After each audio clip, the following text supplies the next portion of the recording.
श्री स्वामी समर्थ सगळ्यांना. तर बघा, आज आम्ही चाललो होतो परांड्याला, कारण काय ना, मला साडी घ्यायची होती बरं का. तर किती छान वातावरण झालं होतं बरं का संध्याकाळी, आणि थंडी एवढी वाजत होती ना, म्हणून आम्ही डाकूसारखं चाललो होतो. कशी दिसते स्टॉलमध्ये बघा, पूर्ण तोंड वगैरे झाकलं होतं, कान वगैरे झाकलं होतं, एवढं जर थंडी वाजत होते की पास. पण साडी घ्यायची हौस होती म्हणून संध्याकाळी पण चाललो होतो. तर वाटेत जातं नाही ना, असा नाही का, ते सूर्योदय होत होता, मावळत होता म्हणजे. तर किती छान वाटत होतं बघा. माझ्या मोबाईलमध्ये एवढं छान वाटलं नाही ते. तर नंतर ना साडी वगैरे घेतली. साडी घ्यायचा काही ब्लॉग मी म्हणजे टाकला नाही, कारण का मी खूप दुकानं फिरली तेव्हा कुठं मला एक साडी आवडली. तर मी संक्रांतीच्या ब्लॉगमध्ये टाकीनच की कोणती साडी आवडली, काय झालं ते. तर साडी वगैरे घेतली, जे खाल्लं पिल्लं काहीतरी, आणि नंतर ना पेट्रोल वगैरे टाकलं ह्यांनी गाडीत. नंतर घरी आले, मस्तपैकी अगरबत्ती लावली गॅसपाशी, आणि शेंगदाणे हे करून घेतलं, कारण का कूटच नव्हतं. म्हणलं कूट पण करून घेऊया, म्हणजे एकदाच कूट करून ठेवलं ना की म्हणजे टेन्शन नाही. तर कूट वगैरे करायला घेतलं आणि स्वयंपाक वगैरे केला.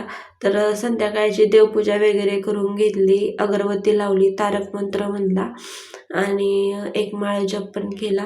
तर किती प्रसन्न वाटते बघा, आणि किती छान वाटत होतं बघा.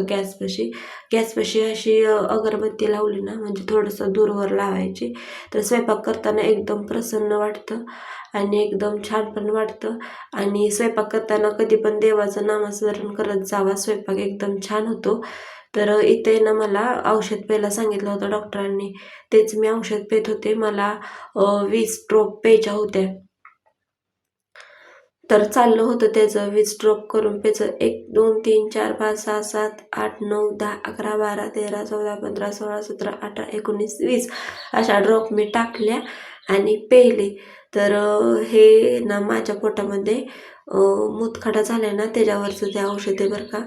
तर एवढं तर बेकार वाटतं ना, दारू प्यायल्यासारखं वाटतं. कसं झालंय बघा माझं. आणि म्हणलं चला जाऊ द्या, एकदम एवढं बेकार औषध लागतं की ते पास. तर अशा छोट्या छोट्या गोष्टीमध्ये आनंद शोधायचा, छान राहायचं, हसत राहायचं, खेळत राहायचं.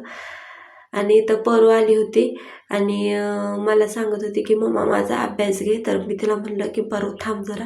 तर म्हणत होती मी तुझा व्हिडिओच बंद करते. तर म्हणलं नको